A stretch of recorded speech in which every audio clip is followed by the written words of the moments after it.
Magandang araw po sa inyong lahat. Narito na po ang pinaka-latest nating update sa magiging lagi ng panahon ngayong araw ng linggo, September 21, 2025. So kasalukuyan nga po ang bagyong ating minomonitor na may kategorya na Severe Tropical Storm na kung saan nga po kasalukuyan nga po itong pang lumakas na kung saan ay naging typhoon category na po ito at may lakas na nga po ito na umabot sa 140 km per hour at may pagbugso po ito na umabot sa 170 km per hour. Samantalang huling namataan sa layong 525 km east of Apari, Cagayan na inaasahan nga po natin na mas lalapit pa ito sa ating bansa. At base nga po sa pinaka-latest track ng inilabas ng Pag-asa, pagsapit ng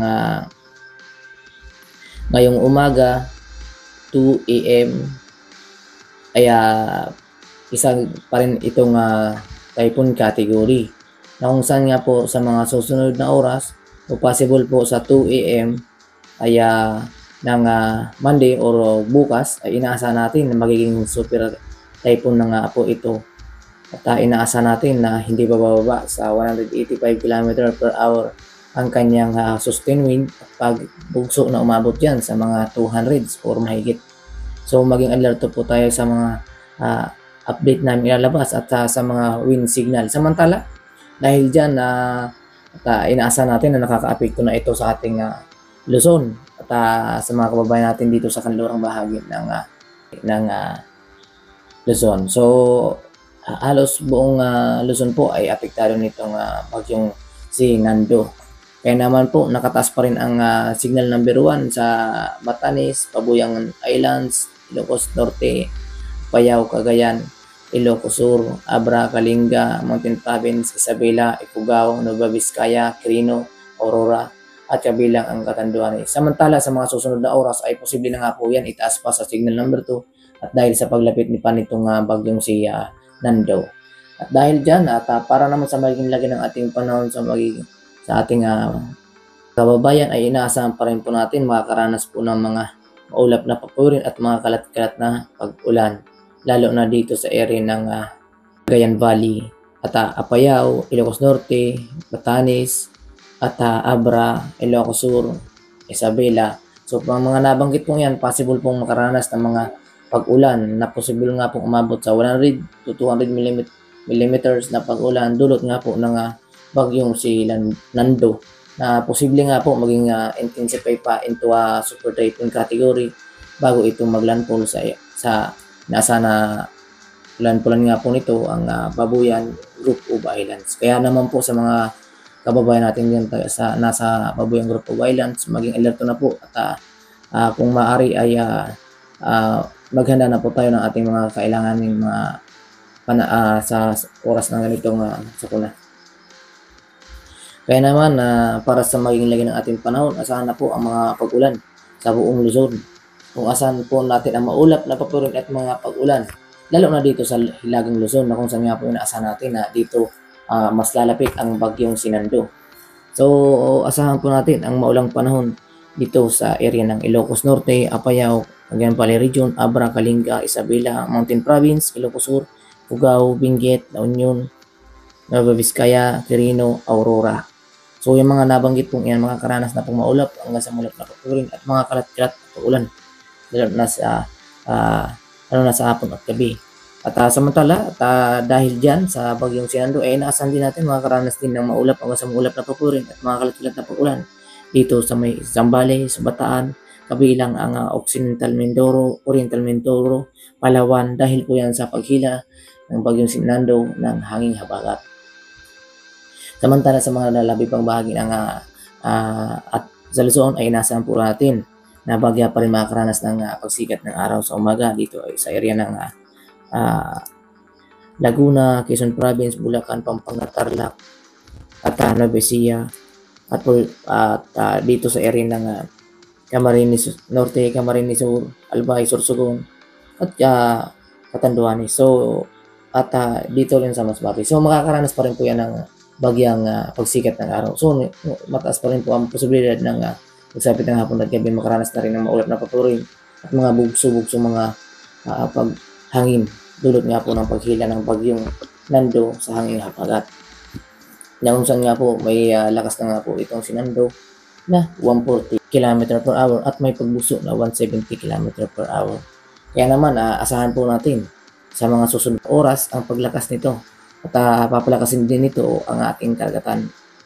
Kung saan nga po ay inaasahan pa rin po natin dito sa area ng Visayas, ay inaasahan po natin makakaranas pa rin ng maulan na panahon dito sa may area ng Antique. Dahil po yan sa epekto ng bagyong Sinando. At dito naman pala sa nalalabing bagay pa nitong Luzon, dito sa may Romblon ay inaasahan pa rin natin makakaranas ng mga 50 to 100 mm rain dahil sa hangin habagat. Para naman sa magilagay ng ating panahon dito sa Visayas, ay asahan pa rin po natin magiging ulan pa rin dito sa area ng Antique at maging maulap naman sa nalalabing bahagi ng Visayas.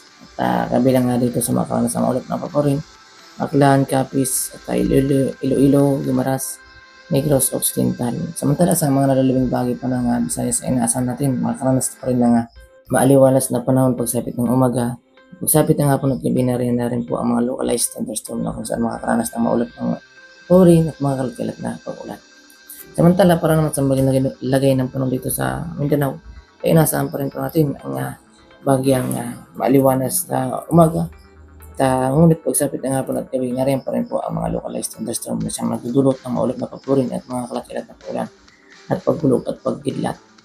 Dahil dyan, sa lugar ng Tawi-Tawi, Sulu, Basilan, Zamboanga Peninsula at Northern Mindanao, Sorsogon, Autonomous Region and Muslim Mindanao, Caraga Region at Davao Region, ay maging alerto lang po tayo sa mga biglaang buhos ng paulan dulot nga po ng paghihila ng bagyong Sinando sa hangin habagat. Kung saan nga po, pansin po sa pinaka-latest satellite image natin na kung saan yung hangin habagat ay hinihila ng bagyong Sinando na kung saan dito sa area ng Visayas, Mindanao ay apektado ng mga localized thunderstorm na siyang nagdudulot ng mga kalat na pag-ulan lalo na pagsapit ng hapon at gabi.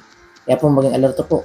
At para naman sa magiging lagay ng panahon dito sa ating karagatan sa kasalukuyan ay may inaasahan na po tayong sa mga susunod na oras na gale warning dito sa kanluran at dito sa may silangang bahagi ng Luzon at dito sa may kanlurang bahagi ng Babuyang Group of Islands at saka dito sa area ng silangang bahagi ng Babuyang Group. So inaasahan din natin makakaranas sila ng mataas na pag-alon sa ngayong umaga at mas mapanganib pa rin po sa mga kababayan natin may mga maliit na sasakyan. At kabilang dito rin sa Visayas at dito sa area ng Bicol Region, ay inaasahan din natin sa silangang bahagi ng ating karagatan ay inaasahan natin makakaranas ng bagyang pagtaas ng alon ating karagatan sa baybay ng ating bansa. So para naman sa mga lalabing bahagi ng bansa, inaasahan natin magiging moderate to rough sea condition dito sa may kanlurang bahagi ng ating bansa dahil po sa lakas pa ng hangin habagat. Samantala, para naman sa nalalabing bahagi ng seaboard ng ating bansa, dito sa may kanlurang bahagi ng Visayas ay magiging light to moderate ang magiging lagay ng panahon. Kaya malaya pa rin dito makapaglalayag ang ating mga kababayan mga isda. At para sa mga latest nating update, huwag kalimutang mag-subscribe para ma-notify po kayo sa mga bago nating ulap panahon. Yun nga po ang pinaka-latest nating update sa magiging lagay ng ating panahon ngayong araw ng linggo. Maraming salamat sa inyong lahat. Ingat po tayong lahat. At maghanda po tayo sa paglapit ng bagyong Sinando. Lalo na dito sa kababayan natin dito sa Luzon at Hilagang Luzon. Maraming salamat and God bless us all guys. Bye for now.